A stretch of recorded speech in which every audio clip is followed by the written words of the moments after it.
Number 6 is Sorrel Street Residence in Brisbane. It's good to have a residential project in there, especially one like this where you've got the old and the new that had plenty of discussion around how they blend together. And it's fantastic to actually see that discussion has resulted in this project making the finals.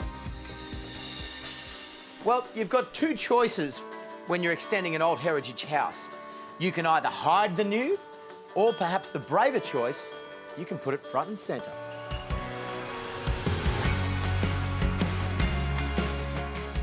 Shaun, this isn't exactly a bit of Queensland heritage, is it?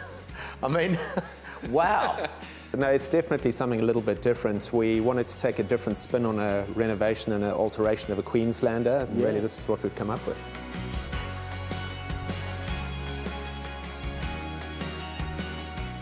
This is really a highlight of the house, and when it does rain, it sort of creates this undeliberate but serendipitous water feature, wow, which is something really special. And I guess that's something that we love about the house, is there's this continual changing of light. Yes. And we've punctuated the house with all these different skylights and moments that just give you a different experience of the spaces. Yeah. You know, for us in the work that we do, we want to both acknowledge what has come before, because that's where we've learned. Yes. But at the same time, we want to live appropriately to the time and place. And I think we're living in the subtropics in the 21st century. Yes. And it's really important that we design houses that respond to that. Tell me that graffiti wasn't part of the big picture. It actually was. I think it catches a lot of people by surprise, but it is a commissioned piece of art. The clients had this idea about how the neighbour's retaining wall, which essentially is a sort of blank wall on the edge of the property, could become a fifth elevation to the house. There definitely is this sort of almost double personality of the house, and I think that's something that we really enjoy about the place, is that while clearly there's this contemporary work that's been done from the outside, when you're on the inside there is a completely different experience. And what we've tried to do is really honour the cottage in a way that it sits on the land as it has for 100 years. So this really is the quintessential outdoor room, isn't it? Well, we certainly tried to make it that. You know, for us, rather than thinking of inside, outside and garden, we're really just trying to think about one environment.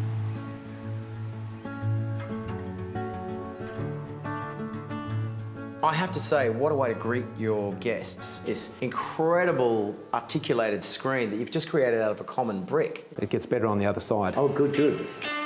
Oh, this is beautiful. So there really is this very mystical kind of feel to this wall, as a function of, you know, turning the bricks at 90 degrees and then letting this borrowed light come through the screen, which in this instance we think works because it's a table tennis room that can really be internal. I love it. So Carmel, this was quite the collaboration, because really everything we're sitting in and looking at interiors-wise was all your lovely work. Yes, thank you. And it's got a lovely balance about it. Why don't you drop a few names for me, because these are quite famous. Yes, these are the pebble tables by Linda Rose. Yeah. And we've got a lovely flexible side table by Mia Hamburg for Anne Tradition. Yeah. And this sofa is by Michelle Desroy. Your husband's a builder. Yes. You're clearly very creative. Thank you. Between the two of you, why didn't you just do this yourself?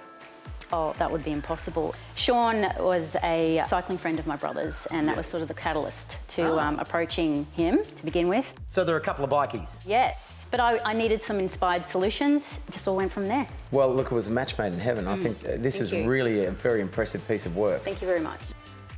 Architect Shaun Lockyer's decision to not try to mimic the old home has paid off tenfold. This beautiful contemporary home seamlessly feeds its way into the core of the old existing home. So in a way, they've created a beautiful, stylish, practical home that still honours the original heritage and its story.